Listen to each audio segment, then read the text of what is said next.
is on ending femicide in Nigeria. The girl child, young women, young female adults are endangered in Nigeria. Femicide has become a pandemic and a state of emergency needs to be declared on this often overlooked issue. Victim blaming must end.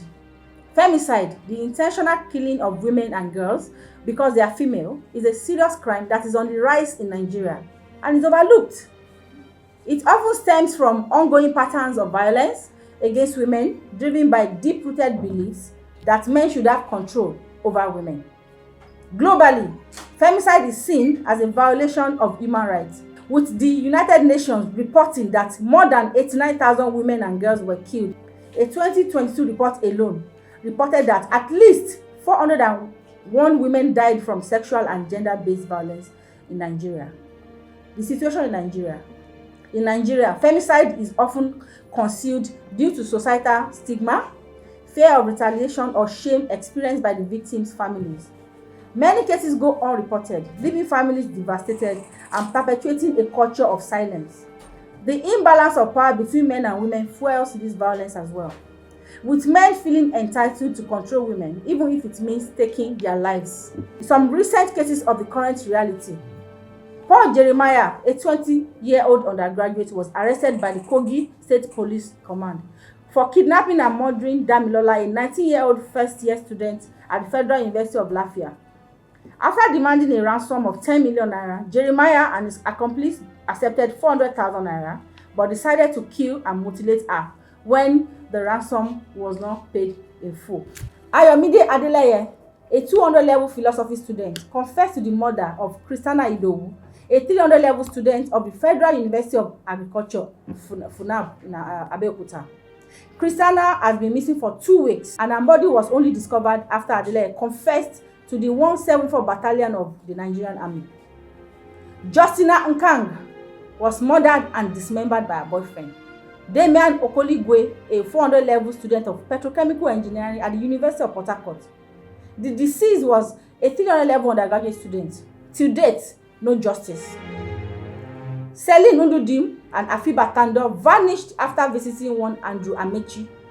They are missing till date. Later on, people discovered the decomposed body of a young woman without a head. Hands or legs suspected to belong to one of the deceased. Till date, the girls are yet to be found, and suspect was reported as shot dead. The girls were last seen at Amechi's residence in Abia State. A mass alleged plot to use a woman for rituals was disrupted after her cries alerted staff in a hotel in Abuja.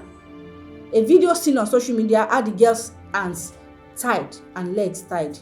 These cases are just a few examples of what has happened this year alone, and it reflects a growing pattern of gender-based violence and femicide that is becoming frequent in our society. Ways forward.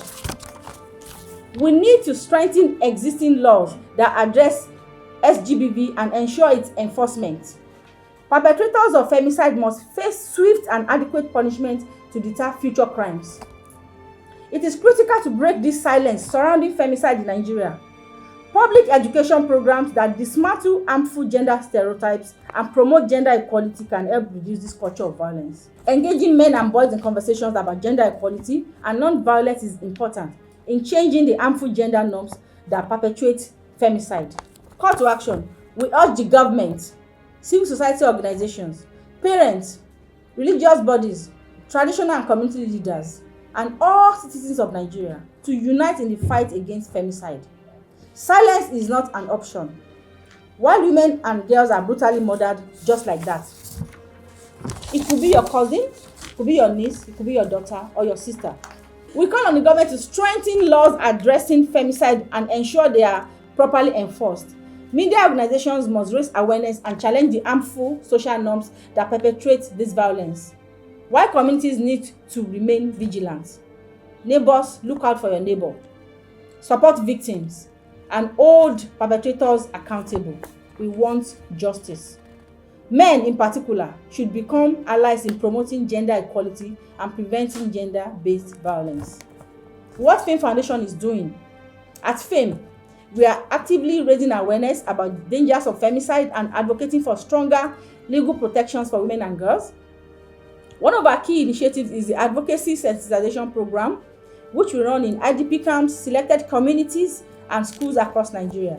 Through community outreach and education, we engage both men and women in conversations about gender equality, the value of respectful relationships, and the harmful impact violence has on families and the society as a whole.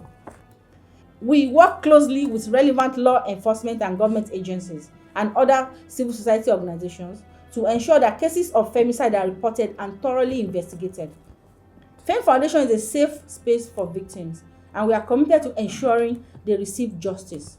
We take it upon ourselves to support victims through every step of their journey, advocating for their rights and holding perpetrators accountable. To effectively combat femicide, we are undertaking thorough research to gather accurate data on femicide cases in Nigeria. This research will inform our advocacy effort and help us develop a targeted intervention that address the root cause of this violence. The time to act is now. Every woman and girl deserves the right to live free of violence and fear. Together, we can put an end to femicide in Nigeria. Thank you.